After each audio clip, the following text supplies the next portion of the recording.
हाँ गाइस, आपने स्टोरी के स्टार्टिंग में बिल्कुल सही देखा कि ये स्टोरी एक नई तरह से फिर से स्टार्ट होने वाली है। मतलब आप कह सकते हैं इसकी मेन स्टोरी अभी से स्टार्ट हुई है, मतलब इस पार्ट से।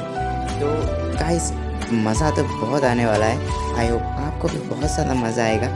तो चलिए टाइम ना वेस्ट करते हुए स्टार्ट करते हैं इस वीडियो को, और उससे पहले एक छोटा सा इंट्रो ले लेते हैं।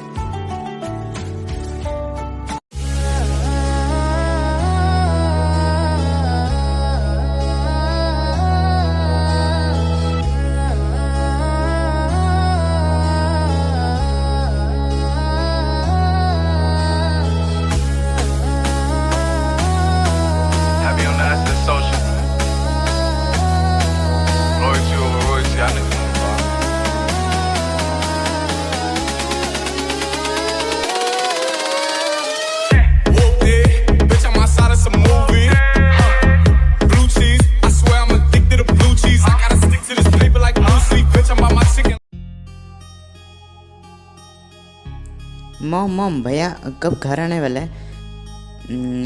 अरे चिंता मत करो गांको, तुम्हारे भैया बस कल या परसों तक घर में आ जाएंगे। फिर तुम उनके साथ बहुत मज़े करना। फिर गांको तो बहुत ज़्यादा खुश हो जाती है और वो बोलती है शुक्रिया मॉम। तो गाइस अब स्किन शिफ्ट होके जाता है हमारे मिसो की तरफ। मिसो तो गाइस अपना आराम से सो रहा था। तो और सुमिरे थी पर अलग रूम में थी। गाइस आप समझ सकते हैं, होटल में थे वो लोग, तो सब सो रहे थे। पर गाइस यहाँ आइको चैन और उसके पेरेंट्स, आइको चैन उठ गई थी। वो नींद से उठ गई थी क्योंकि वो मिसो के बारे में सोच रही थी कि आखिरकार मैं जापान तो आ गई, पर मैं मिसो को कहाँ ढूंढूंगी। फिर आइको सोचती है कि मुझे तो मिसो का घर भी नहीं पता कि उसका घर कहाँ पर है। फिर वो मन में सोचती है अरे इसकी चिंता मुझे नहीं करनी चाहिए क्योंकि मिसो का घर का एड्रेस तो मुझे ज़रूर मिल जाएगा।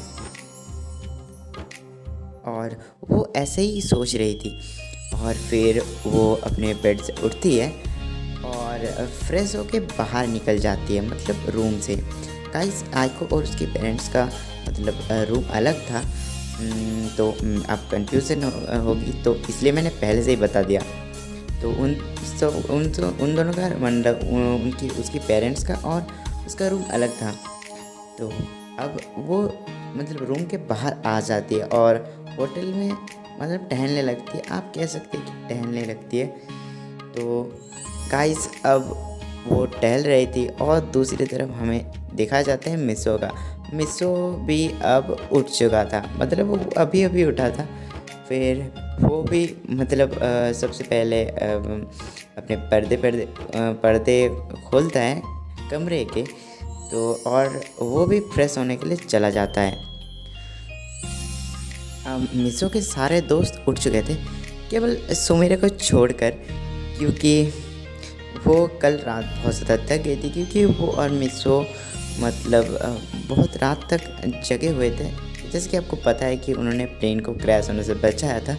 तो लेकिन गाइस यह मिसो उठ जाता है क्योंकि गाइस वो एक प्लेयर है और प्लेयर को तो हर रोज़ हार्ड ट्रेनिंग की ज़रूरत पड़ती ही है ना, आप तो समझ ही सकते हैं। तो वो उठ जाता है और उसके सारे टीममेट्स भी, मतलब उसके दोस्त भी उठ जाते हैं। और फिर वो सब ऐसे ही फ्रेश करते हैं और ब्रेकफास्ट करके अपनी ट्रेनिंग के लिए चले जाते हैं।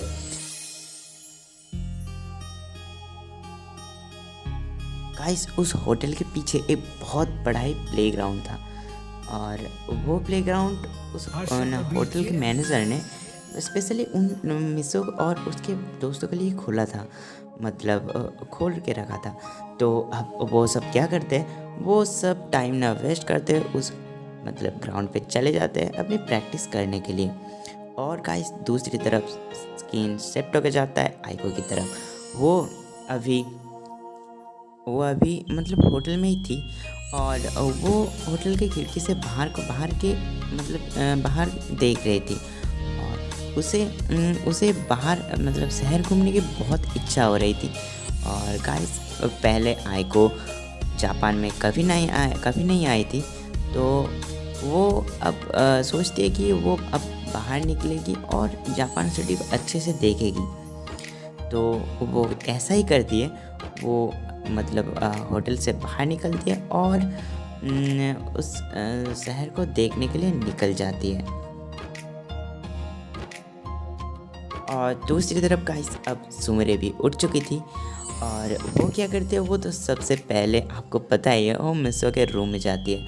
और रूम में जाने के बाद देखती है कि मिसो वहाँ पर नहीं है। और तो वो समझ नहीं पाती, तो वो क्या करती है, वो सबसे पहले होटल के मैनेजर से पूछती है कि मिसो कहाँ गया। तो मैनेजर बोलते हैं कि मिसो सर अभी शायद उनके ट्रेनिंग करने के लिए गए हैं। इस होटल के पास ही एक बहुत बड़ा प्लेग्राउंड है, शायद वो सब अभी वहाँ पर ही होंगे। फिर सुमिरे बोलते हैं अच्छा ठीक है।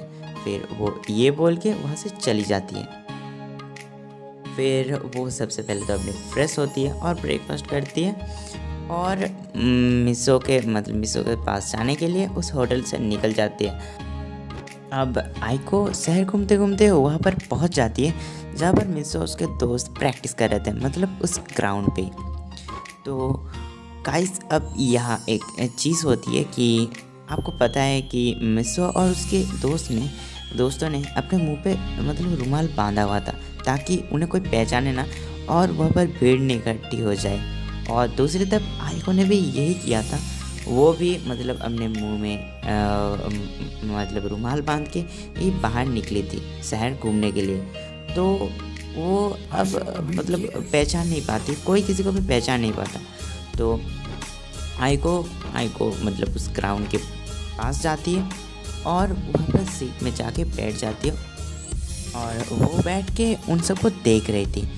और इधर अब स्क्रीन जाता है सुमिरी की तरफ। अब सुमिरी भी होटल से निकल गई थी उस प्लेग्राउंड पे जाने के लिए, तो वो भी अब आने वाली थी। गाइस अब तो मतलब बहुत ज़्यादा मज़ा होने वाला है, तो आगे ज़रूर देखते रहिए। तो हम वीडियो को कंटिन्यू करते हैं। तो अब सुमिरी भी मतलब आ गई थी उस ग्राउंड पे, और वो ग्राउंड पे घुसती है और वो भी मतलब एक दूसरे बेंच में जाके बैठ जाती है। और वो भी उसे तो पता था कि वो सब मिसो कौन है और वो सब यहाँ पर प्रैक्टिस कर रहे हैं। और गाइस यहाँ सुमिरे ने भी अपने मुंह पे रुमाल बांधा हुआ था। आपको रीज़न तो पता ही है, तो मुझे कहने की कोई ज़रूरत नहीं। तो ऐसे ही कुछ देर तक उनकी प्रैक्टिस चलने लगती है। फिर गाइस यहाँ एक बहुत बड़ा इंसिडेंट हो जाता है कि मतलब मिसो के जब वो प्रैक्टिस कर रहे थे, तो उसकी टीम का एक मेंबर ने मतलब बॉल को इतनी ज़ोर से हिट किया कि वो सीधे आइको की तरफ जा रही थी और बहुत तेज़ी से। सब तो ये देख के एकदम डर गए थे, क्योंकि वो बॉल सच में बहुत ज़्यादा ही तेज़ थी। अगर वो आइको को लग जाएगी तो कुछ ना कुछ तो ज़रूर हो जाएगा।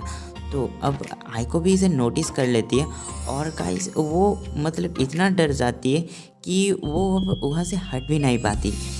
और वो जब बॉल उसे लगने ही वाली थी, तो वो अपने दोनों आंखें बंद कर लेती है।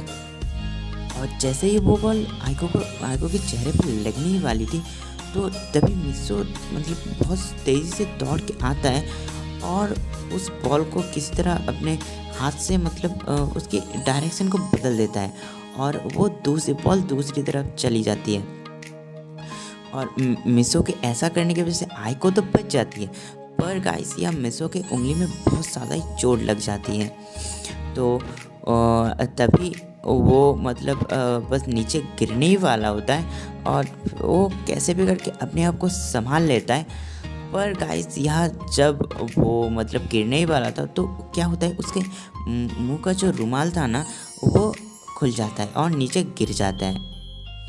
और फिर आइको जब आंखें खोलती है तो वो देखती है वो एकदम सेफ है।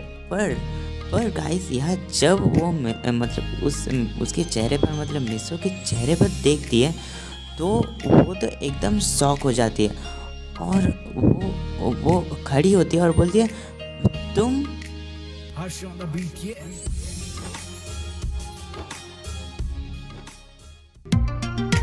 いつもは尖ってた父の言葉が今日は温かく感じました。